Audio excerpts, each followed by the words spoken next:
what comes out of complex trauma is a person who is a contradiction in one body.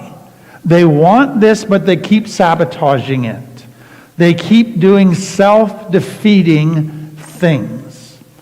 So the question is, how do we change that?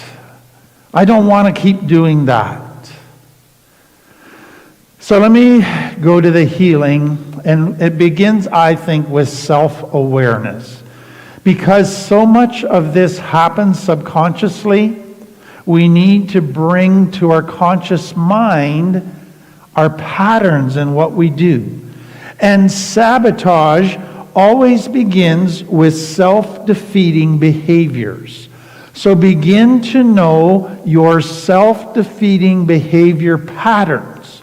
And that will become, for you, an indicator or early warning sign when you spot, oh, I'm in a self-defeating behavior. I must be sabotaging. And you can stop it before you get to the sabotage.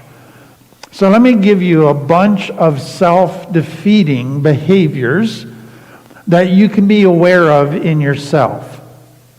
So going back to an old behavior that you know is not good for you, you know that even though it might give you some instant gratification, the long-term consequences are going to be disastrous. So let me give you a bunch of the old behaviors that you can slide back into that are actually self-defeating behaviors, even though they give some instant pleasure. So you stop caring for yourself physically. You stop exercising. You stop eating well. You stop growing mentally. You stop keeping track of how you're doing emotionally and managing your emotions. You neglect yourself spiritually. When you start neglecting all of who you are, you're sliding back into self-defeat. Or if you slide back into criticizing yourself all the time, putting yourself down, letting that inner critic in your brain yap away all the time without shutting it up, that can be sliding into self-defeating behaviors, which can lead to sabotage. Or if you slide back into perfectionism, that is actually a self-defeating behavior.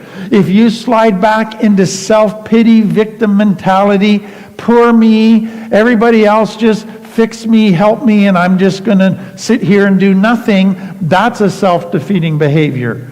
If you begin procrastinating again, or comparing yourself to others, or withdrawing socially and going back into isolation type behaviors, or engaging in risky sexual behavior, or refusing help from others, not wanting to be a burden or pain, all of those things self-defeating.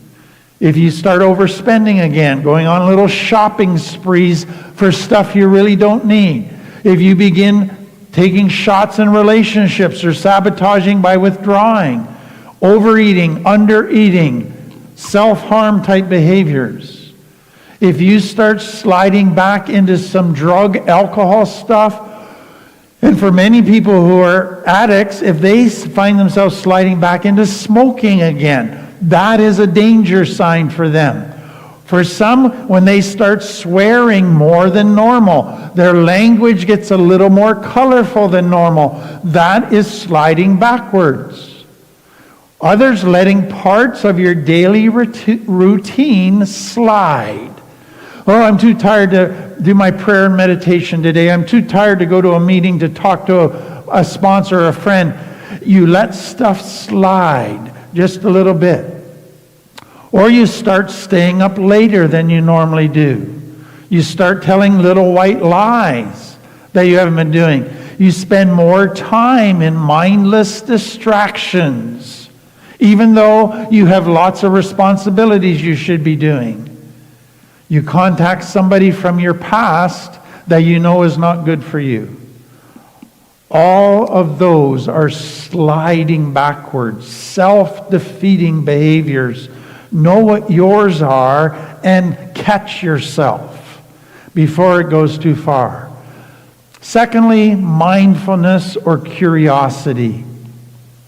So when you see yourself sliding back to an old behavior, a self-defeating behavior, don't just immediately go to getting mad at yourself and judging yourself. Be curious about it. Why am I doing that? What is the fear about what's going on in my present life? Is there a fear that the other shoe's going to drop? That something bad is going to happen, I'm going to fail?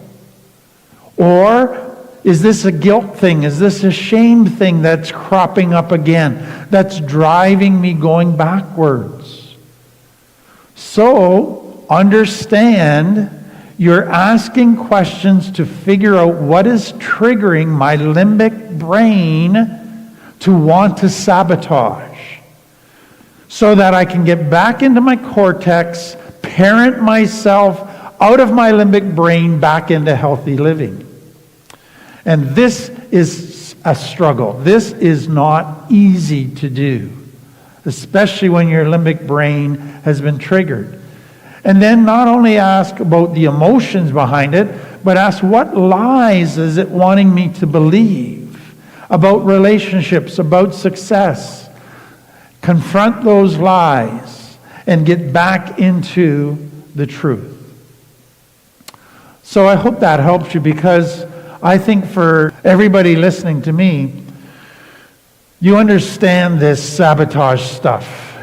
But if you've been growing in your recovery, you're tired of the damage you're doing to yourself and others by your constant sabotaging. I hope this gives you a path forward to begin to change that, but know that it is a slow, gradual growth process in stopping this sabotaging behavior.